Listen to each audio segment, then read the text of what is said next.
Okay, so I'd like to give a virtual tour of this primary school. It's a Dalry primary school by Bruce McLean, and it was completed in 2007.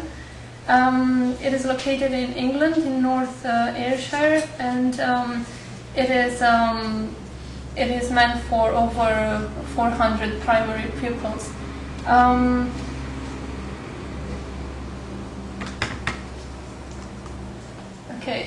It's renowned for its design, which is innovative, and it aimed at creating new learning methods by embedding information in the actual architectural structure.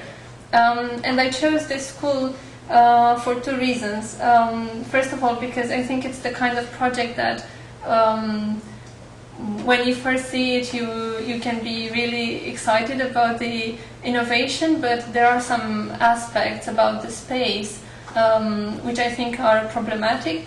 And the second reason is more personal, and it's because in the educational system where I come from, I think mainly due to lack of resources, the schools are quite austere, and often you wouldn't have so much teaching material inside. So I was quite interested in seeing this quite rich project.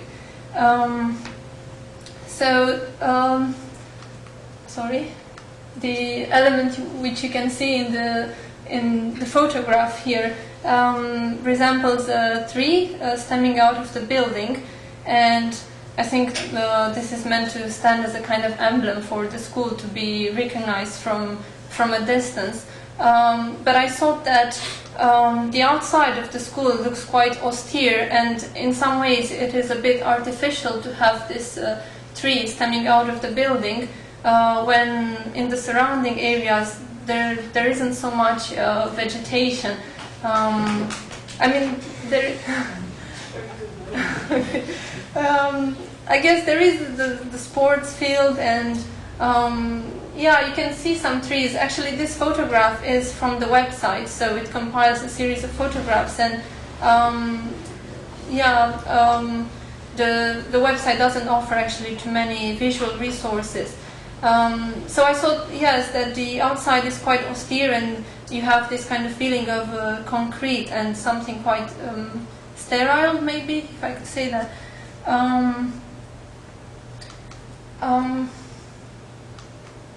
Yes, this is from inside the building, and it was meant to have roots which tell stories, and to be built on this concept of embedded intelligence.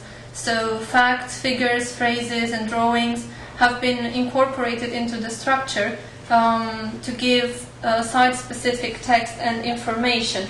And in the photograph on the left, we have an image of a structure which is called the brain, and which is actually the IT section of the school. And then on the right we have the library. And I think those two spaces are quite problematic.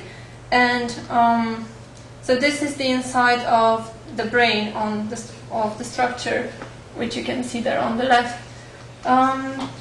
So I saw that overall the school is characterized by a strong emphasis on technology and science, as it can be seen from this space as well.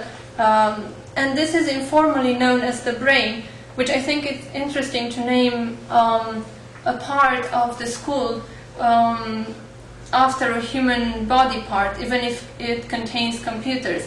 And I know that by now this kind of analogy between computers and brains is a well-known one and is very spread, but I think it reflects a certain ideology, and this is passed on to the children, and yeah, it's endorsed in a way by the school.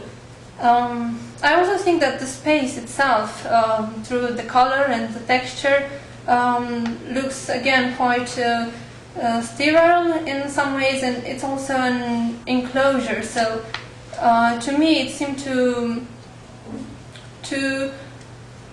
convey a feeling that education or learning takes place in an isolated space.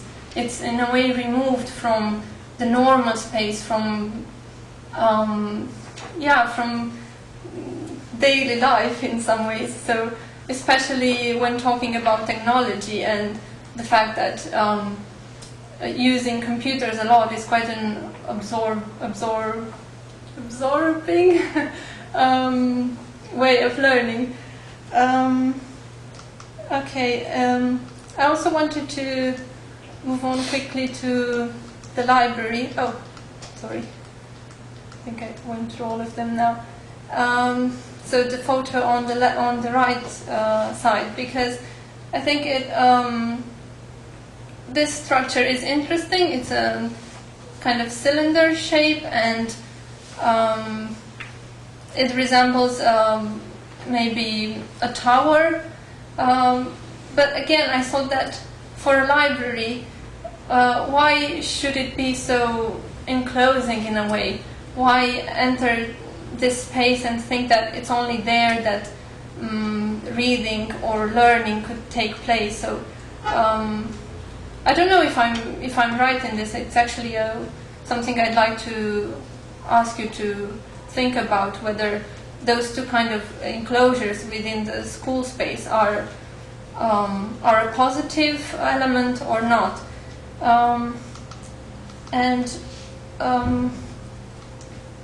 I wanted to show some other spaces as well. So the fact that some of the rooms, some of the classrooms are themed, so that children can access material which is connected to the topic they are taught. But again, here the reference to nature is a visual one, and to me it seemed quite artificial. We have a full-size cow, but in a picture. I don't know. Maybe I'm quite wrong about it. And this was, I think, meant for a geography lesson, but again, the map doesn't seem very friendly visually. However, I think that this kind of space and this one is more is the part that I would call positive, maybe, in the construction of the school. However, I think that overall the scale of the building is not really tailored to children's needs. But another positive aspect would be the use of color and of various textures that could invite children for exploration. There's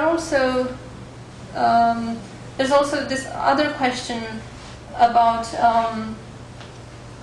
parallel between the school and something which resembles more museum. So, for example, here we have a poem by Robert Burns, which is written in different languages. So it is a form of teaching, but again, I think that it has some elements of museum display. So I think this should be questioned as well, because especially I think it resembles the kind of museum sections designed for children.